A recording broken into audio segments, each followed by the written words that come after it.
Hi, this is Ivan Misner. I'm here with my really good friend Eric Edmeades. We've known each other for 15 years, been involved in the Transformational Leadership Council. We're going to talk a little bit today about some content that you might have in an upcoming book called Unforgettable, and it's about doing presentations, speaking and presentations. So tell us a little bit about what you think makes a great speech.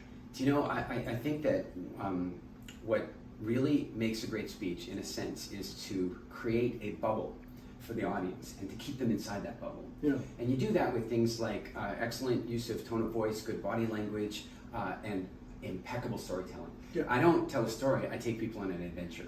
Yeah. It's like I want them to see and feel and experience the environment that I'm giving. I want them to smell stuff when I talk about it. Yeah. And so there's this bubble.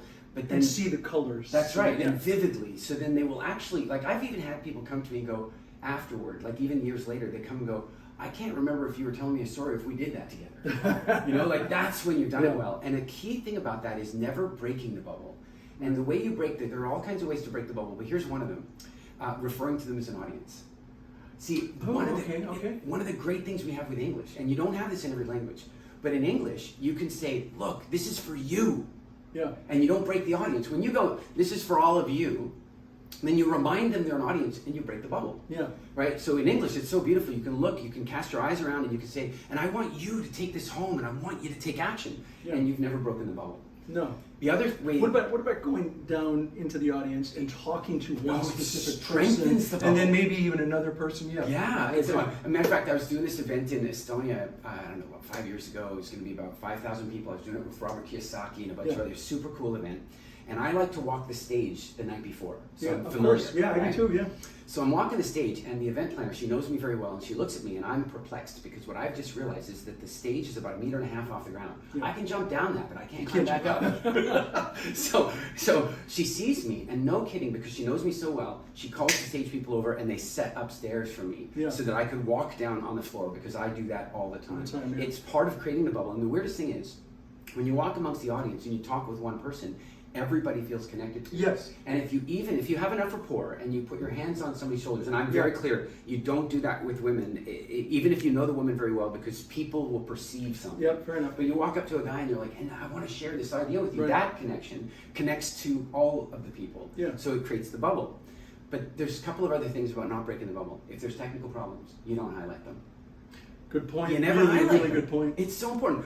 A very good friend of mine, he's one of my top promoters, and he's been to my speaking academy program, and he and I went to Kazakhstan, his first ever international talk. And I go on stage, I finish up, and then he has to go on after me. And he goes up on stage, but the microphone isn't working. It's not working, the headset isn't working, and they want him to use a handheld, and he's going to be up there for like 2 hours. He doesn't want to use that.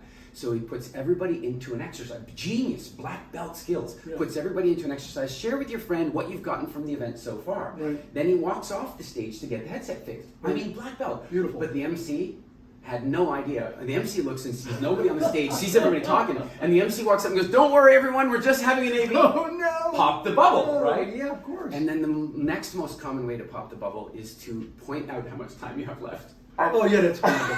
I have 5 minutes left. Or do you mind if I go over? Can I go a little longer? Yeah, that's one of the worst ways is to extend the bubble past the time. Yep. You and I have a good friend who will remain nameless. Oh yes he will.